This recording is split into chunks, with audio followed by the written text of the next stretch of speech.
We are just blind bats in the dark, pinging each other for information, dude. We're trying our best out here, my friend. Hello, friends. Welcome to Season 2 of the Club podcast. Each week, we bring you long-form conversations with the people building at the edges of crypto and community. At Seed Club, we believe in a world where people, not platforms, capture the value created online, and where community-owned networks are some of the most valuable organizations in the world. Join us for a front row seat to the latest insights and tactical learnings at the intersection of crypto and community. Garrett, welcome to Club. I am very excited to be here, Jess. It's fun to sit down and record with you. We've had a bunch of these conversations unrecorded. It's going to be fun to just kind of wander around the internet with you for a little bit here and get this down on tape. Yeah, I think most of our relationship is me messaging you something obscure on Twitter to try to get a sense of whether I'm insane or what somebody else said was insane and help me triangulate reality to some degree. And I can't say that you're exceptional at giving me very clear answers all the time, but you're helping nudge me in the right direction often, which I appreciate a lot. I think that's really the intention here with these podcasts, as I was sharing earlier. I think that the medium is good for the nuance around this sort of stuff. And, the topic I really want to get into today is a big topic. I think it's a topic that is maybe born of many inflection points, but it seems to be in another one right now. And that's just sort of like NFTs generally, but maybe a more thoughtful, nuanced conversation on them. Maybe to start, I think you just have such a wonderful history. I've been so deeply involved in so many parts of the Web3 ecosystem. Can you just give us sort of the high-level background and who you are, what you're doing? Yeah, I'll keep it super quick and we can get into the interesting stuff. So grew up in Los Angeles, studied creative writing in undergrad, went to law school, went to business school, passed the bar exam, decided not to practice law, although I still am technically an attorney, and started a consumer products company with a few of my business school classmates, built that up, sold it off. And around 2017, 2018, got really interested in this intersection of regulated assets and blockchains. It's like the boring part of blockchain. Folks remember security tokens. It was really the first time that I got to really battle test the technology mentally and academically and really start to tease out what made this recording format so interesting. Spent a few years really thinking deeply about those problems that were at that intersection, ran a think tank for a bit out in Los Angeles, and then jumped over to the investment side of the table in early 2020, where I now run a fund with my partner, Steve McKeon. We run a fund called Collab+Currency. We're on our third fund. And I would say our brand, our focus, our area of interest is really around consumer and culture and this intersection of NFTs and Web3. I would say that got kickstarted in early 2020 with a project called SuperRare. They were raising around a seed round and recognized, just talking with John a number of times and really digging into the product and the platform, and ended up writing a piece about this called You're Sleeping on Crypto Art, but came to the conclusion that you could pair what was happening with trust minimization and these databases, these trust minimized databases, and the ability to wrap digital objects with a scarcity wrapper, the ERC 721. And if you could have demand to actually own what was in that wrapper, in this case it was crypto art, you could actually replicate the functions of markets, whether it was regulated markets or art markets or whatever it may be, using smart contracts and these ledgers. And that was the thesis that SuperRare had, and that's what they were building. They were essentially replicating the contemporary art market on chain. The question was, did people actually want to hold these things? Did people actually want to buy and speculate and own crypto art? And it became clear that the answer to that question was yes in early 2020. Things were going for $500, $800, $1,000. And that is really what kind of took me down the rabbit hole for NFTs. I love that. You guys have made a bunch of investments into projects that, I know in talking to other investors, they kind of were like, maybe would call you crazy to some degree. And you did it with really strong conviction. One of those other ones was art blocks. And you were sort of very big. Not only are you sleeping on crypto art, but the sort of on-chain generative art opportunity, I think, was something that you guys saw really early and have been big supporters of. Help me understand how you sort of see the landscape of consumer meets crypto. Yeah, it's a really good question and maybe a hard question to answer. The way I think about it, or the way I talk to people about it, is really from first principles. And it's this idea that with the internet, over the last 2 decades, there hasn't been a native way to create scarcity that traveled with a unique object, a unique digital piece of property. So MP3s, PDFs, images, written content, movies, any digital object over the last 20 years, there was no way we could duplicate and reference the original. We just could duplicate it ad infinitum and over and over and over again, which basically prevented actual property rights from getting built into these things, or allowing original creators or authors of digital work to see any sort of mechanism by which those property rights could be leveraged against duplicators. That's the unlock. So the ERC 721 wrapper allows you to wrap any digital object, like anything you could possibly imagine, around this wrapper, and for the first time build property rights on top. And so that was the big unlock with crypto art. And the way we think about it now is it's not just going to be art or collectibles or gaming assets or, I mean, like, frankly, these are all kind of like the go-to markets, the wedge. This technology is going to work with all objects, all things that are unique in the real world.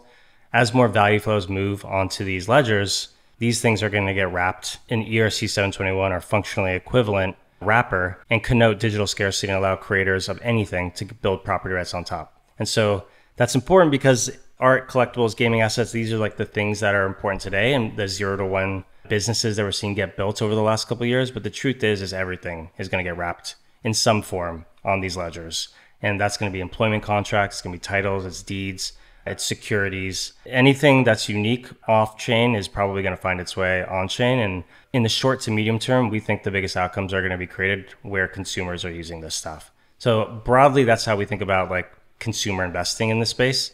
It's like, what are the new unlocks that are happening now that we can wrap these digital objects, create scarcity? And what does that empower consumers that end demand to do or unlock for them in ways that were previously impossible? So I love that. And I think I'm very much on the same page. I think there's some really smart pushback to this sort of everything will become tokenized. And often I think it's because the way that that suggestion is delivered is one that is maybe done with the ignorance of what rose-colored glasses one is wearing. And I definitely don't think that's the case here. But do you sort of see the consumers like the big opportunity because so much of maybe more enterprise or some of those other examples that you've laid down really require getting a number of incumbents on board and sort of meat space legal worlds on board, et cetera. And if you sort of look at where you started off talking about one-of-one crypto art, like that's probably the easiest, most accessible place to go and start to have provenance and verifiable scarcity baked in because those people all own their own IP.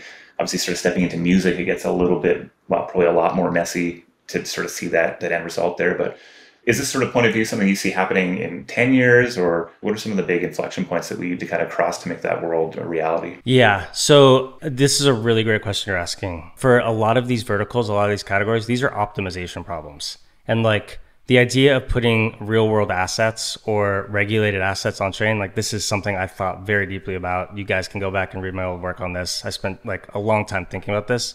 The truth is like you're nailing it, right, Jess? It's like there's lots of intermediaries currently that are required to make those markets work efficiently. There's a legal layer that's required that doesn't necessarily play well with this technology. This is a very global technology. And that's just not how our world works. Like our world is split up into geographic boundaries. And so when you've got a global technology that's running head on with these different geographic boundaries in these locations where there's rule sets that are required to be followed within each of these different jurisdictions, sometimes as granular as the state level, it's just like a very messy job trying to sort through all of that. And so the way we think about it is not like, will this happen? Because it's going to happen. The way we think about it is like, on what time horizon, at what cadence, what are the things that get unlocked today? And what are the things that get unlocked 15, 20 years from now? And the truth is the things that get unlocked today are the things that are probably going to look more like social and art and collectibles and gaming. These are like the really big consumer opportunities that we see today, things that don't necessarily have to play well with existing infrastructure. And we can talk about this in terms of verticals, because I think music is a great one, as is like real world assets and real world property and securities law. The way that those structures have been built over the last 100, 200 years, it's really difficult to say we're now going to include this technology and like you guys have to like map to it. It's much easier, all things being equal, to say we've created new value here in this category and you can decide whether or not you want to participate, but this thing is going to continue to get bigger and bigger and bigger over time. And that's what we've seen with gaming, or that's what we've seen with NFT based art or NFT based collectibles or PFP for identity or access cards that are on chain. These are net new ideas, net new business model innovations that unlock humongous TAMs that didn't exist before. It can get very big because they don't necessarily have to play with existing pipes or plumbing. That's where we think the big opportunities, or at least this is the bet we've made for the last 2.5 years, are really going to come from. Yeah, I don't know if I've shared this much or even if I told you, but I got my start in the space, as part of one of the early security token issuances for. Let's go, dude. Let's go. We have the battle scars to prove it. Yeah, and I think very much like I laugh at anybody who says like, well, what's the point of crypto or Web3? I'm like, have you sent a wire transfer at all? Totally. Over 15 grand or something. Like, good luck to yourself waiting in line behind the 22 people who are in there because they don't know how to do online banking and something's gone wrong. Like, not fun. But you start to see the same issues with securities, with stocks, and being able to access this global market. But then as soon as you step down that path, you realize just how many landmines, how many entrenched interests exist there. And I think back to probably the earliest lesson I learned in the space was just like, yeah, that's definitely not the way to go. And I think that's sort of like felt very much like a push rather than a pull. I think what you sort of outlined here is like, where can we go create this pull where there's just, obvious resources, opportunities, sort of the additional benefits of the community coming down together, which I know we'll get into here in a bit. Oh, I love how you framed that, dude. Yeah, the push versus pull is a really great mental framework to basically describe how things can get valuable and get very big today. I think that's like tremendous framing. It reminds me a lot about the early days in social media. Like, that's when I graduated university and ended up working with a production company on YouTube, and just even remember going out to try to sell those services in 2008, talking about why a brand should be on YouTube. People looked at me then like they look at me now when I say like NFTs are going to be the future here. Like, it's the exact same look in their eyes. Totally, like, dude. Mixture of like, yeah, right, but also kind of like, I don't like you for putting this mind-bending thing. Like, there's probably some truth to it, but they don't know how to make sense of it. But at the same time, like, it was very much the sort of the pull, the demand of the consumer that really brought brands in. And unfortunately, some of like the structures, and I think, according to my thesis on the space, that the legal structures that existed that, governed and structured the firm just are so ineffective at actually governing and structuring networks in a way that's actually beneficial to the people that are using them. And I think that's the big shift we're sort of seeing. And I mean, that's the thesis behind C Club. Yeah. Let's go create this pull for a whole new type of organization and group of people coming together on the internet with the superpowers of tokens to be able to create an alternate path to how you get something started and funded and grown in the world. Dude, just to like touch on that for a second. So couldn't agree more. I think that is the big opportunity for Seed Club and things like Seed Club that are essentially creating new markets for things that didn't exist just by virtue of like building on top of innovative technology. The genetic makeup of people who are able to both see that opportunity, realize that opportunity, sit in discomfort until that opportunity is realized is like a very small group of people. I mean, like, it really is like the superpower of people that do well in this space. It's like, you don't just have to have the vision for how the world is going to unfold and like chart out the game theory around it. You also have to be willing to sit in total discomfort while the whole world looks at this as a toy or as a marker for like people playing around with weird stuff and just like where no value will ever accrue.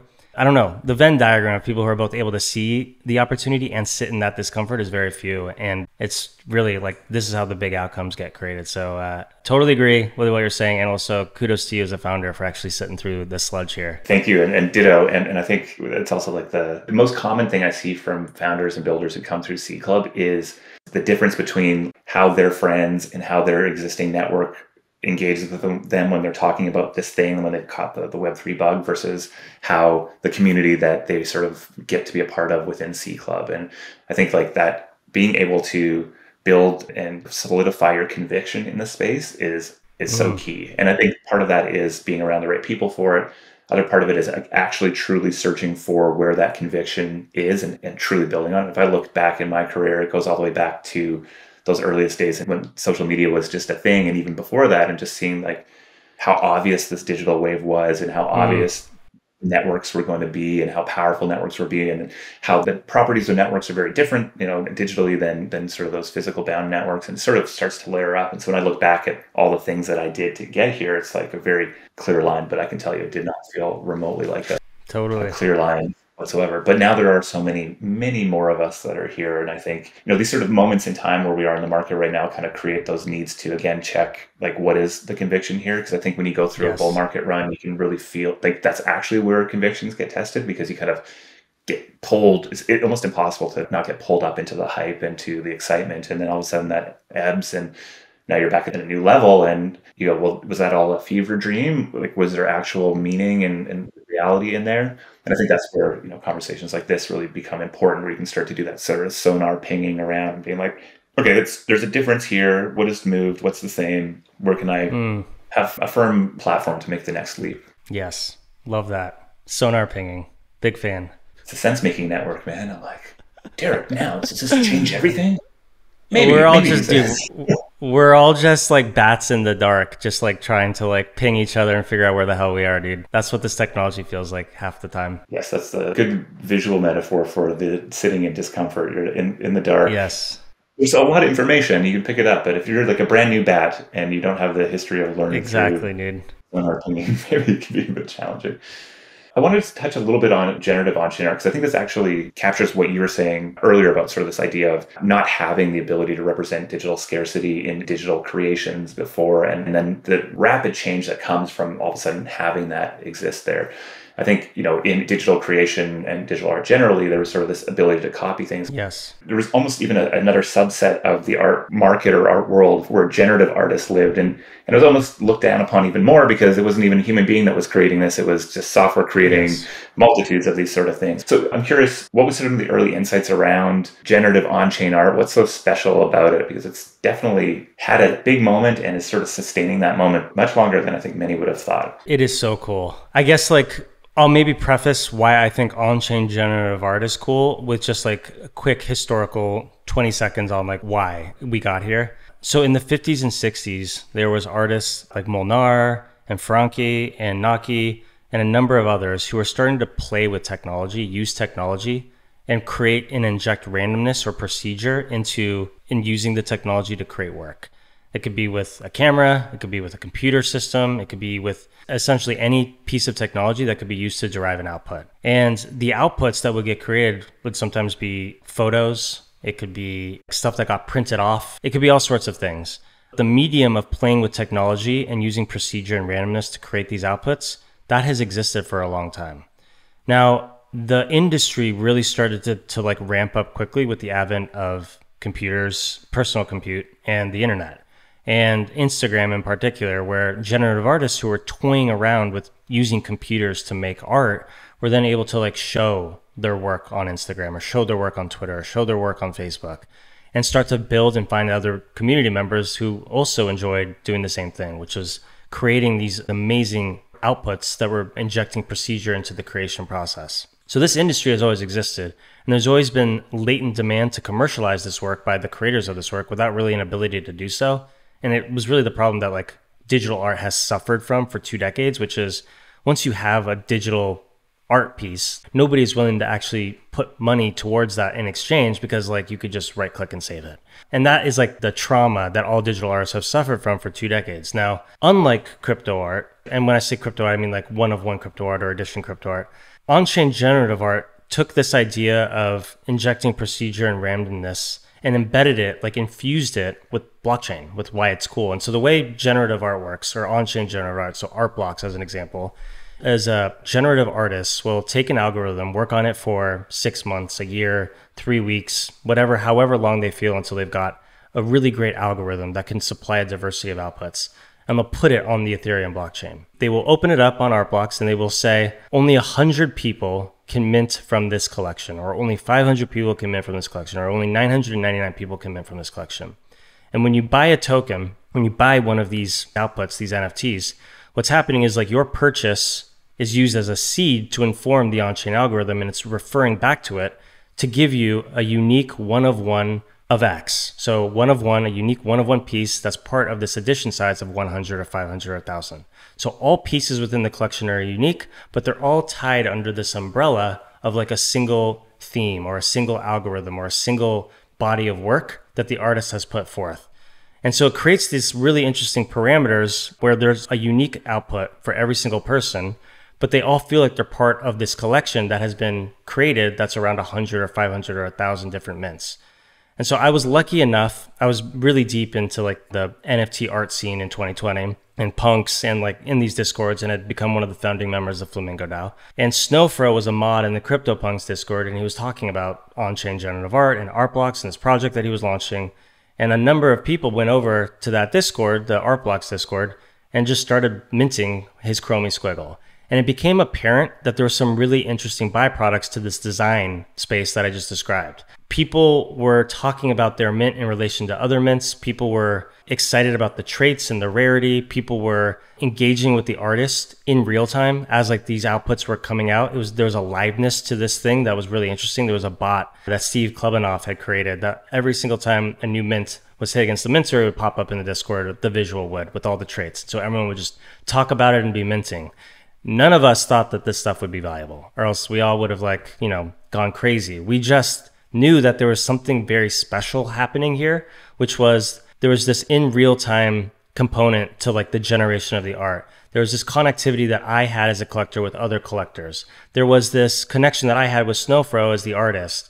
The fact that these things were on chain and using the blockchain as a medium to inform the art instead of just being, brought off chain and put on chain. It was just like a very Web3 native way to take what had been for the last 70 years a very interesting practice and solidify and root it. It was almost like generative art, the real unlock for generative art. It was waiting for this moment because it was such a perfect marriage between how blockchains work and how art is created, and this randomness and procedural generation that gets injected with every artist and their intent in the creation process of the work. And so I would say that was like the big unlock for me as an investor and a collector. It was like, there's obviously something happening around community formation. There's something very sticky happening with these unique objects, but being part of a collection. There's something really interesting about these pieces of work, these pieces of art always existing on chain as long as Ethereum was producing blocks. And that's when the light bulb went off in my head. And I knew that there was like inherently something very special with both art blocks and these early works that were being generated by artists on the platform. Yeah, I love it. I know some people went kind of ham on those early mints, and I think they have done quite well for it. So some of us more than others. Yeah, mad respect to that. So I think what's really interesting to me there, and I think you sort of alluded to it, for those who've had an opportunity to be in the Art Blocks Discord, or specifically had an opportunity to talk to Snowfro, this is a very special human being, Snowfro, and specifically his ability to build community. And I think, you could trace that back to CryptoPunks. I don't actually know his history kind of before then, but truly masterful at bringing people together. And so seeing that is almost like the layer zero that Art Blocks was born out of. And then these tokens representing sort of like the more digital asset manifestations or support. I mean, early signals of support, really, the Chromie Squiggle was that. It minted out over many months, and it was just sort of like a way of providing signal of support and capital. And I think, to me, I look and draw a lot of insight from those two pieces as like big learning opportunities or frameworks even to sort of bring over into this broader space that C Club is playing in, which is sort of this how communities and tokens come together, what are the best frameworks, tools, mechanisms to be able to unlock that. And I think in my mind, the purest form of that is, yes, people come together, there's this amazing digital asset. I don't know why this idea of on-chain just feels so much more like discovering on-chain generative art for me felt very much like discovering Ethereum in very different ways, and yet it just felt like there was sort of this phase shift. And I think, folks who maybe are not as aware, like many of NFTs that you know and love are sort of, stored often in decentralized storage, but it's sort of like a pointing to a file that's stored somewhere else. And so there is any number of reasons why those part of that sort of supply chain, if you will, actually deliver the visual as it relates to the token might not exist in the future. And so then, okay, where's the value? Whereas as long as Ethereum is alive and somebody has access to the code that is powering the creation of the visuals here, you're going to have this asset. And it just feels so much more internet, blockchain native than anything else. I'm curious, you do have a wonderful piece on the thesis and Art Blocks, but one of the lines that sort of stood out for me there is this idea of joint creation to community formation.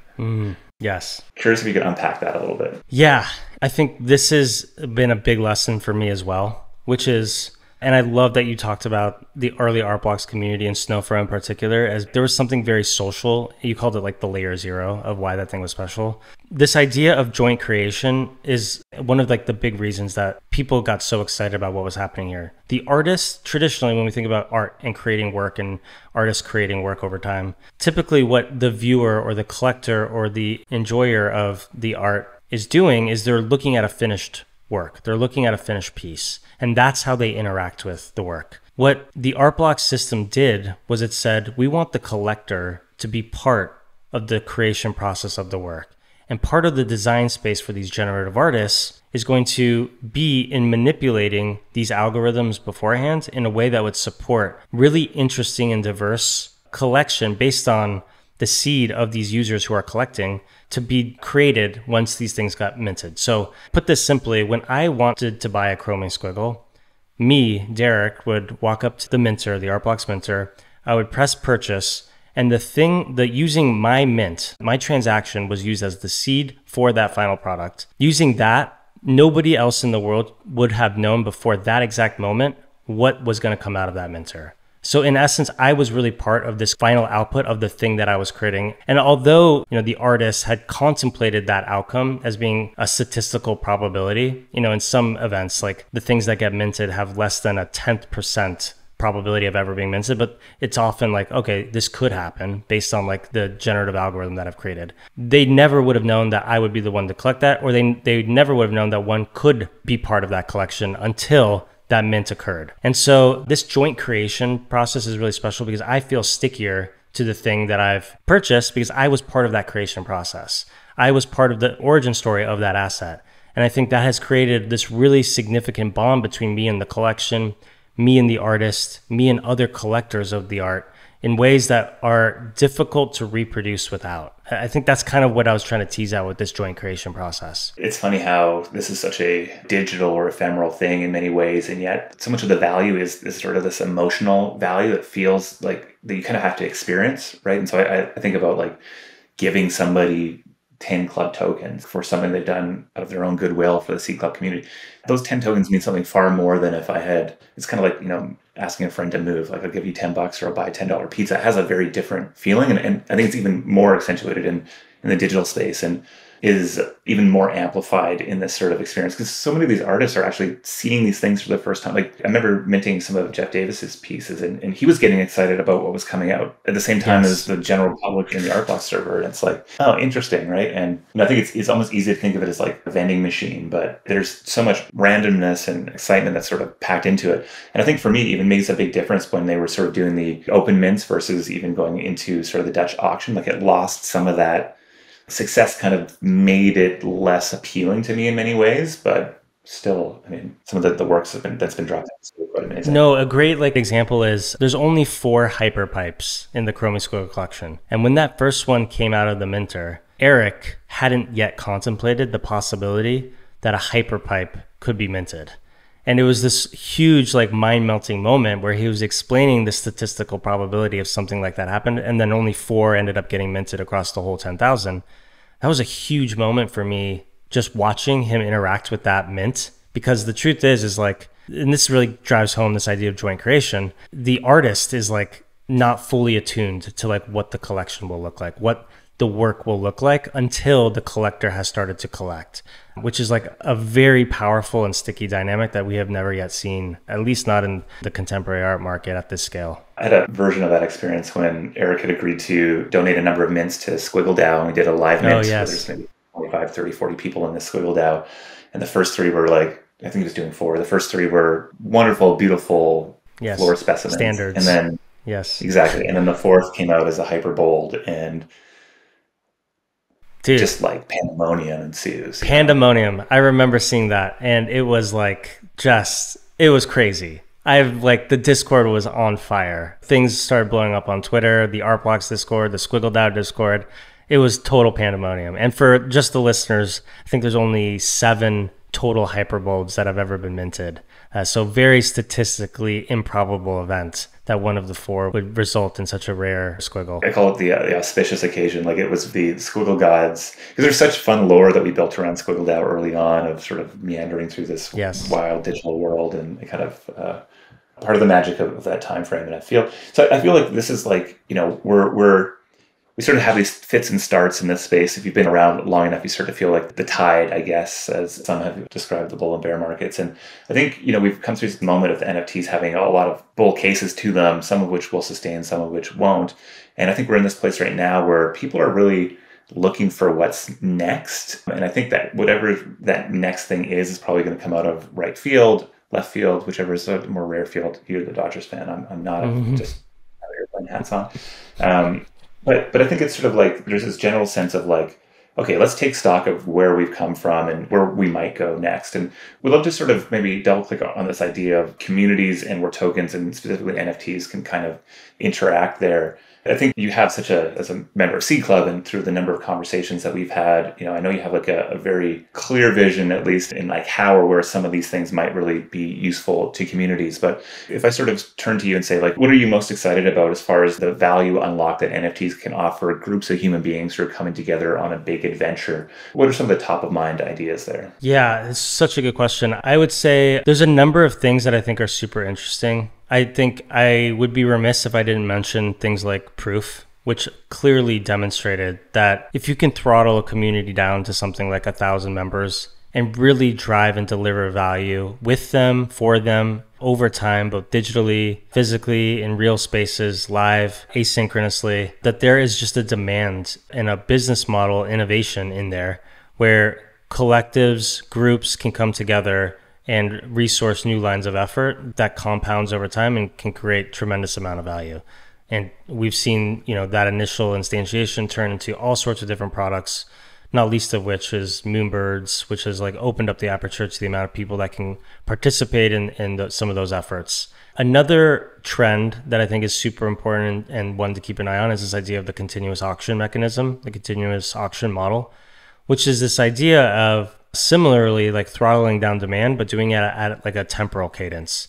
And so the Nouns model, for those that aren't familiar, is that once every day, a new noun goes to auction. It's a generative artwork, derived some of the principles that they had seen early on with the generative art movement that was happening on art blocks, pioneered by Eric and the Chromie Squiggle and a number of the art pieces that had dropped. They took that core mechanism of community formation around generative works, one of X, and they took that playbook and they said, well, let's create a continuous auction mechanism around this playbook. Once a day, there will be a new generated mint. It will be a newly formed art piece in the form of a PFP. It'll be a noun. You can go to nouns.wtf if you haven't already to check out what they look like. And there will be demand from people to participate and own one of these, and that they will bid against each other. And the winner, whoever bids the highest amount of ETH, will take and own and claim that noun at auction.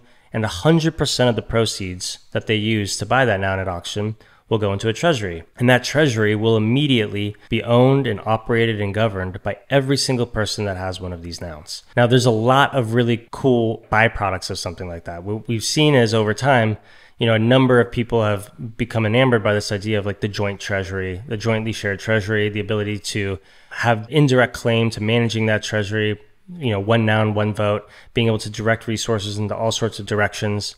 I think they have something like 25,000 or 26,000 ETH that's now being managed by something like 380 or 390 nouns holders. It's a very powerful mechanism to bring community together, to form capital together, and to do it in a way that allows, because demand continues to increase over time, but because they're still tranched into like these 1 a day buckets, what we've seen is over time, the price at auction for these continues to go up and up, and it provides even more capital to resource the DAO and lines of effort with. So this continuous auction model, leveraging some of the core community formation principles of generative art, pioneered by art blocks and Chromie Squiggle and things like this, that is a very interesting package that I'm keeping an eye on. Like there's something very interesting about putting those two pieces together. I would say the third, and maybe one that I'm a little bit, it's still very early and it's not a perfect fit for everyone, but is this idea of CCO, this idea of what does it mean for the original creator of a work to remove their copyright over that work, to give it to the public to be able to creatively commercialize or remix or take in the new directions as they see fit without any restraint or any sort of binds or lines to prevent them from doing whatever they wish to do, commercial or non-commercial. Now, the reason why I think this is an interesting one, and it's still fairly early, we're seeing a lot of movement there, is there is something to be said about this being just like a tool in the toolkit, and some creators just might not want that. Like some creators of one-of-one art or generative art may want the art to stand alone. That's why they created the piece. They want the work to be on its own and to live alone and to not be messed with. And that is the artist's intent, which as a collector, I 100% respect. Like it informs the reason why that piece was created, and they want to retain the message that they originally intended as an artist. For other work, and we see this more on the PFP side and other types of NFTs, there isn't maybe such a great argument to restrain the community from commercializing. It's almost as if it runs antithetical to the power of the internet, which is freedom to move in any sort of direction and to have any type of viewpoint without restraint. And this is just the commercialization component to that idea or in that ideal. So CCO is still very early and I have many thoughts about it, but I would say those are kind of the three things that I'm pretty excited about from a trend perspective as it relates to NFTs right now. I love how there's like 42 directions my brain wants to go in right now. So I think maybe some like zooming out a little bit, because I think what is so interesting is like what you shared there. There's actually a lot of clarity in it, and that there's these sort of new buckets that people can go play in. And then also there's a ton of optionality and uncertainty in those buckets and how they should be applied, whether that's through the model that Proof is using, sort of membership and derivative products or projects beyond that, to nouns. There's governance decisions, ownership decisions, there's distribution decisions that go in there, and IP decisions that kind of get put in there as well. But I think it's huge progress has been made in the fact that we can kind of have these proof points out there. Yeah. Proof. Totally. I guess pun intended. There you go, is a good example. But I think, the comparison being to what was maybe the most popular, easy to copy, money grab type of project over the last while, which is just, PFP collection, 10K collection that goes out into the world. And there's sort of like a pure speculative interest in it without sort of understanding how these design choices would benefit the community member, if community was even sort of a core focus. And what I'm seeing right now is that builders are being incredibly thoughtful about these new buckets of tools and toys that exist and thinking about how they get put together. And so I think there's like a lot of, to me, that's the exciting part. If we I think I framed this question of like what comes next out of this point of inflection, I think it's like, you've got this big bag of tools, it's Lego blocks that are out on the table, and people are like, let's go build some cool things. And we're going to start to see a lot of things that just don't make sense. But of course, out of some of those experimentations will be a bunch of interesting new ideas. And I think like the piece on CCO, I think there's sort of two big chunks that I think that have the biggest question marks around my mind. Like one thing I'm very convinced in is that the strongest community tokens, NFTs, will have the value that is created by that community going back to a treasury that is shared. So I think the Nouns model there is the clearest. I think Proof and sort of those two entity structure type ones are at least interesting to me. And I think I'm seeing a lot more energy towards this sort of like people coming together and your capital going to a shared pool. Solves a number of challenges, opens up a whole lot of others.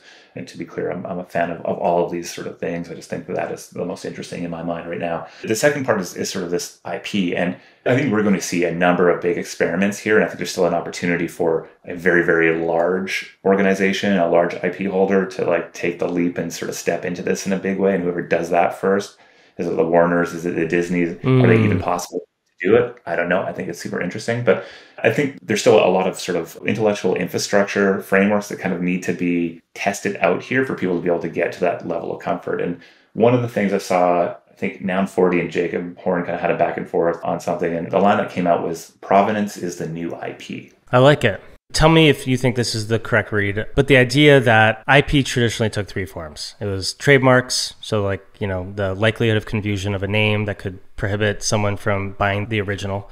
It was copyrights, so like, when you created any sort of output, whether it was a book or a music track or whatever, that the author of that work would retain the exclusive ownership over its distribution power. And then patents, which is like for a different conversation. I would say the argument that I think Jacob is making here, and I think you said it was Jacob, is all of that gets abstracted away when you've got really like the ability to prove or disprove that somebody owns something, right? Like there's no need to retain, exclusivity around this original when you've got this public, visible, trust minimized database that says Derek owns this Chromie Squiggle, or that Jess owns this noun.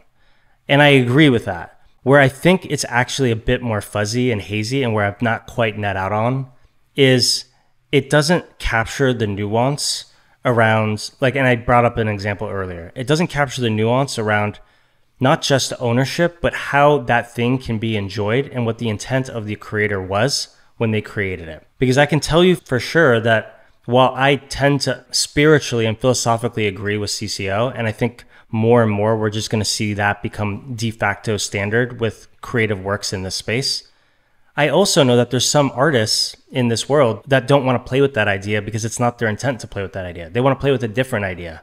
And removing the ability for those artists to have a design space by which they can create work limits the types of creative products and outputs that can get created in the future. And that I am not a fan of.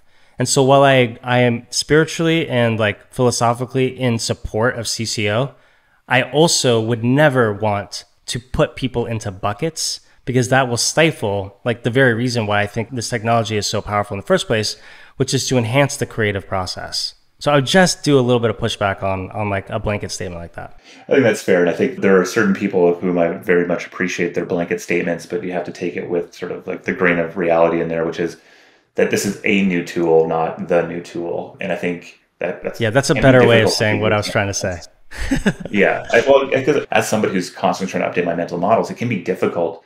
You know, I think I've called out Brian and Jacob both on this podcast for being people that I'm like, I know I have to truly pay attention to what you're saying here, but 100%. I know it's not correct. It's not 100% correct. Like there's insight in here. And so again, back to the bats rolling around in the dark cave as we try to sort of make sense of things. But I think there is sort of like this, you know, if we take a step out of the art world a little bit and think about, you know, Nouns talks a lot about the meme.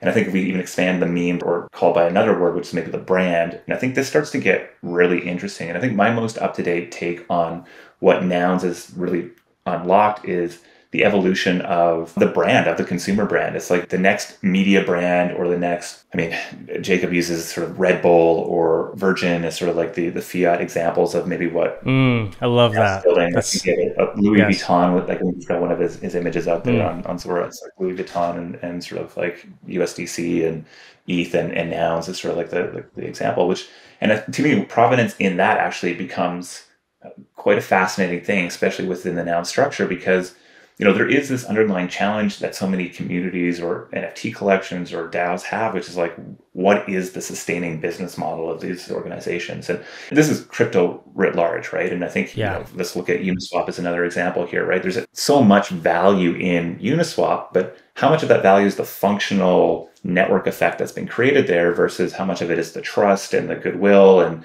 the future potential and you know, especially since this is a governance token and there is actually no value flowing back to the holders of that governance token, like how do we actually value these sort of things? And so I think there is a really strong argument to say that actually one of the clear ways, I don't think this is the only, but one of the clear ways of representing that value is in this provenance or in this meme or in this brand. And then the question of like, what is the right token model to actually sort of create and capture the most value from this desirable, from owning provenance or owning a piece of this valuable brand, I think is like the interesting and right threads to pull at.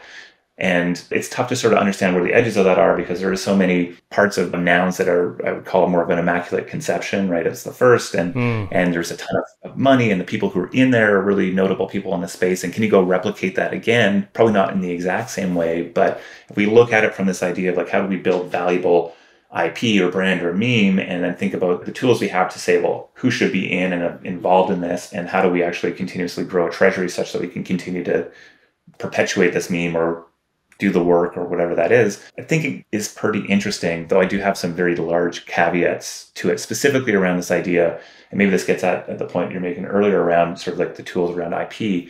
Like when I look at, and I know you and I have had this conversation a bunch, I look at Seed Club versus Nouns. So much of what we did early in Seed Club was say yes to some people and no to others. At the time, maybe felt like exclusivity or that maybe it was sort of counter to what sort of the open web and Web3 was all about. But, you know, we were really just approaching it from this idea of like, listen, we need to just get the right people in here. Early culture matters quite a bit. The work we're doing is smashing smart people together. We need to make sure that there's really high signal there. It's not just about money. It's not about just having a massive community. It's about getting that thing right. And I think like the idea of actually doing a Noun style distribution, which is saying open to anybody, as long as you have money, you can come and participate, was kind of antithetical to what we were trying to achieve. And so there's so much nuance in these things. And I think it just shows that there's a number of different buckets that can be played with. And I think those things do get fuzzy. Like I think there is interesting ways of rolling a Noun style distribution that still has curation involved in it as well. And I think I'm noodling on that quite a bit because I think that piece together is like maybe there's something interesting in the auction mechanism that's not just about raising capital, because I think DAOs do a great job of raising capital, but like how are we actually using sort of like an ongoing admittance or, you know, curated access to a thing. So anyways, that's you're raising some amazing questions. And I'll also flag just as part of this, like uncertainty around how this is going to evolve on the capital formation side and what are actually the right levers and can these levers be tweaked to better serve communities like Seed Club. I would say the thing that Nouns has done a very good job of and Little Nouns, these are excellent capital formation mechanics. The part that's very much unsolved is what happens after that capital exists And can you actually use it in productive ways that brings value back to that ecosystem? And I will die on this hill. Like, that is unsolved. Like, that is very much an unsolved problem across virtually every internet organization, every DAO that exists today. The way I think about the space is like breaking it up into component parts. And I would say like, we're starting to see there be product market fit around this capital formation, continuous auction mechanism, among other mechanisms. Again, just tools in the toolkit, and each community can decide how they want to best serve their community by leveraging one of these different tools in their toolkit. But the analysis for the thing that is like has product market fit stops as soon as that ETH enters that treasury. Because the truth is like, we really haven't seen that 0 to 1 transformation happen around how communities spend money, how communities decide on activities, how to do that in ways that are optimal versus suboptimal. And that's the design space that I think is very, very unsolved, and Seed Club potentially has a way to take what's working and reconfigure it and maybe set their own standards for the industry around what that could look like in the future. Yeah, I will say I think there is a level of innovation in this Nouns model that's worth noting. And I totally agree. I think I love seeing, I have a number of friends that are inside Nouns. I'm not inside Nouns. I have a bunch of little Nouns just because they are more my price We like point. the little Nouns, dude. We should talk about little Nouns at some point. We definitely like the little Nouns. But I think there's sort of like this outside in view of like, oh, well, Nouns has it figured out. And I think if you hold a noun, you very much realize like it is. I think chaos is sort of like one of the terms that it gets thrown around by most people I know, and they're in the loving and exciting way that totally sort of any collaborative approach of anything is. But what I do think is novel here is that this sort of like focusing on capital allocation. So it's like capital formation, and then the next step of coordination is maybe capital allocation. And there's many other parts of a value chain that you might need to have to actually go create something valuable. And the coordination around that is kind of hard. But what I see that project doing is saying, well, actually, let's just push that capital to the edges.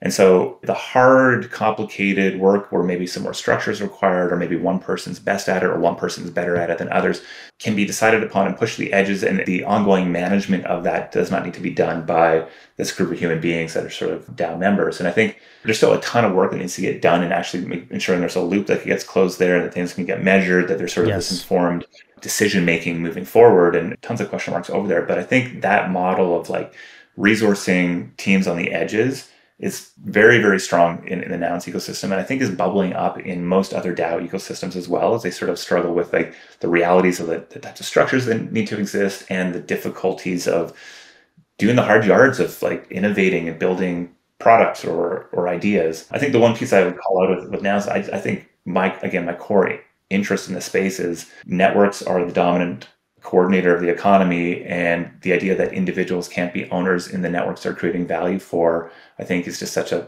messed up situation.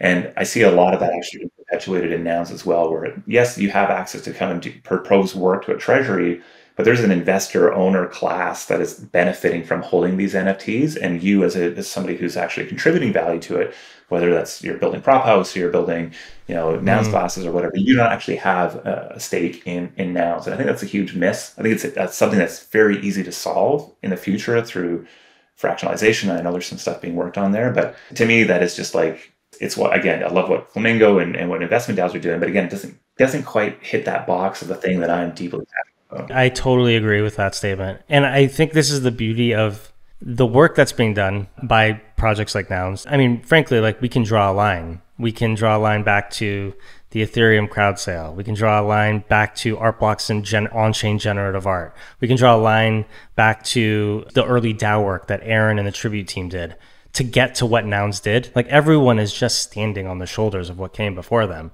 And Nouns is very much a product of that, right? They came up with this very beautiful capital formation technique, but they really leveraged all of the other stuff that came before them. I suspect what will happen is there will be other innovations in the future that take and stand on Nouns' shoulders as well and optimize for some of these like inherent challenges that have been rubbing up in that ecosystem among other ecosystems.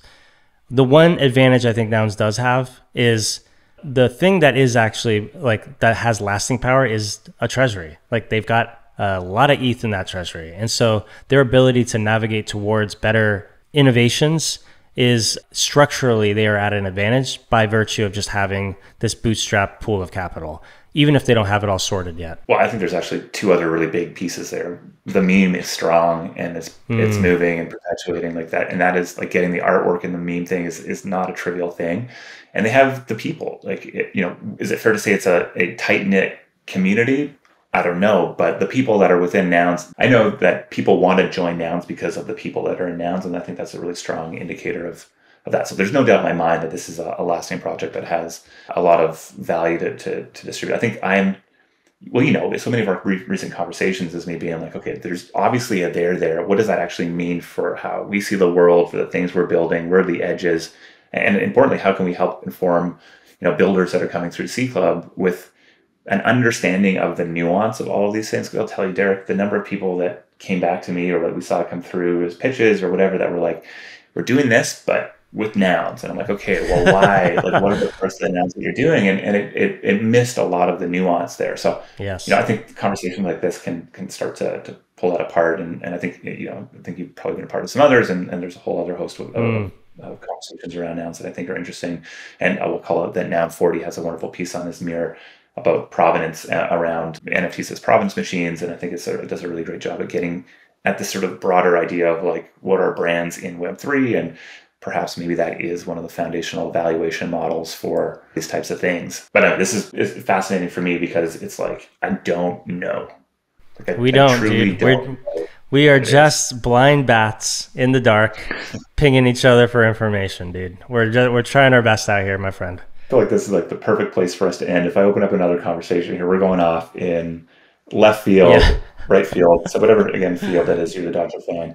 Putting a few bees in your bonnet for the future. The things that I'm really interested in and would love to have you back on to talk about is just some of the new forms and functions and mechanisms that we're seeing, develop. I think because you're an investor, with my seat even at C Club Ventures, we get to see some of the fun mechanisms people are playing with. And I think it'd be interesting to get into that. We didn't even talk about DeFi and sort of how NFTs play into DeFi. It was, again, a big part of my bold sort of thesis for Squiggles was like on-chain generative art equals easy collateral for digital 100% finance. Finance. I was like, duh, obviously that's going to happen. And then also really just fascinated with this idea of utility, because I think it gets just thrown around so blindly and in boring ways all the time. But I think there's an interesting conversation. Dude, we got to unpack all of those. I promised you I will be back for part 2. Let's try and figure it out later this year, but I'm 100% in. Love it. Well, appreciate you sharing an hour and a few minutes out of your day to come hang out with me and with us. Is there anything you want to shill, Derek? Shill yourself. Shill that beautiful Twitter account you got. Yeah, so you guys, anyone that's listening to this, you can find me at DerekEdws. Our Collab+Currency Twitter account is at Collab, COLLAB_currency. I also do a podcast every 2 weeks on Proof with Kevin Rose. You can find me there. And you can also find me on the Seed Club podcast later this year, where I'll be recording part 2 with Jess. And hopefully you're going to find me on that podcast Derek and Kevin do at one point. I don't know. There you go, dude. Force that on you, Derek, but I'm coming. It's coming, dude. It's coming. It's coming. Listen, I think, just a huge shout out for you and Steven and just the support that you've given, myself, the Seed Club community, and of course, just this broader ecosystem that you're a part of. I think I tell you very often that I get involved in conversations with other founders and they're out there talking about their favorite investors, and you guys are always, always, always in the top of that list. So damn, I appreciate that. Honored. Steve, appreciate that. We love working with projects like this. So thank you for the kind words, man. Amazing, man. All right, well, we'll catch you later. Derek will be back again in a few months to dive deeper into all this weirdness, and probably the entire world will have changed by then. So there you go. Game on.